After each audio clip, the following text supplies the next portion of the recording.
Morning siemens energy के साथ शुरुआत करते हैं। नंबर्स काफ़ी स्ट्रॉन्ग यहाँ पर देखने को मिले। मुनाफा देखिए 68% की ग्रोथ आपको वहाँ पे नजर आएगी। रेवेन्यूज़ में भी अच्छी खासी 40% की ग्रोथ देखने को मिली है। कामकाजी लेवल पे मुनाफा ऑलमोस्ट 70% से ज़्यादा का ग्रोथ यहाँ पर आते हुए नजर आया है और मार्जिन 20% का अनुमान लेकर चल रहे थे। ऑलमोस्ट 23.5% के आसपास मार्जिन इस क्वार्टर में आते हुए नजर आए। एनसीसी के भी नंबर्स देखें तो 12% की ग्रोथ आपको मुनाफे में दिखेगी। रेवेन्यूज़ में 12% की ग्रोथ आती हुई नजर आए।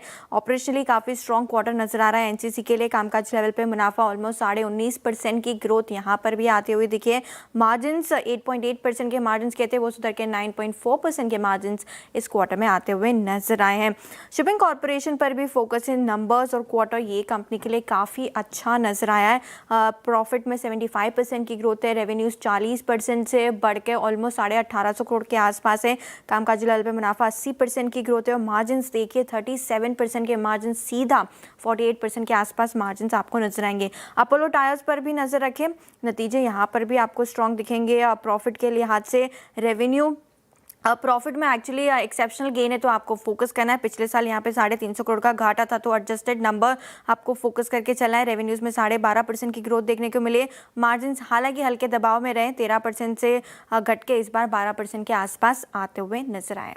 ओके चलिए, सबसे पहले फोर्टिस, यहाँ पर भी नतीजे आए। रेवेन्यू में 2% की बढ़त इस क्वार्टर में देखने को मिली। मुनाफे में 2% की बढ़त इस क्वार्टर में देखने को मिली। रेवेन्यू 17.5% की ग्रोथ आती हुई नजर आई है। मार्जिन्स देखें तो ऑलमोस्ट 22% के मार्जिन्स कंपनी ने पिछले साल किए थे, इस बार 21% के आसपास मार्जिन्स रहे हैं। विजय डायग्नोस्टिक यहाँ पे क्वार्टर काफ़ी स्ट्रॉन्ग रहा है। मुनाफे में ऑलमोस्ट 38% की ग्रोथ है।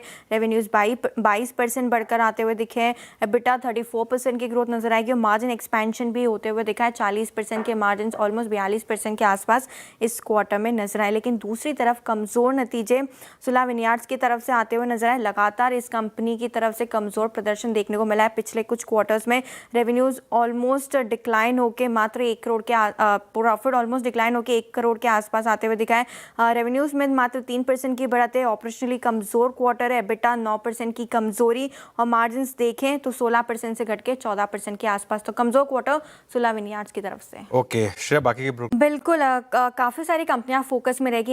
एनबीएफसी में 4 नई एनबीएफसी को इस अपर लेयर लिस्ट में शामिल किया है आरबीआई ने, जहां पे आरईसी, पीएफसी, आईआरएफसी और हुडको को अब जगह मिल गई है। तो इन कंपनीज के लिए सेंटिमेंटल पॉजिटिव खबर आती हुई नजर आई है। वहीं दूसरी तरफ पीएनबी हाउसिंग फाइनेंस और सम्मान कैपिटल अब इसके लिए एलिजिबल नहीं होंगे, लेकिन पूरे ट्रांजिशन को ऑलमोस्ट 5 साल लगते हैं। तो यहाँ पे फिलहाल 5 साल के लिए इन्हें भी जगह मिली हुई है। 5 साल बाद इन्हें इस लिस्ट से हटा दिया जाएगा। हालांकि टाटा सन्स अभी भी कंटिन्यू करेगा अपर लेयर लिस्ट में।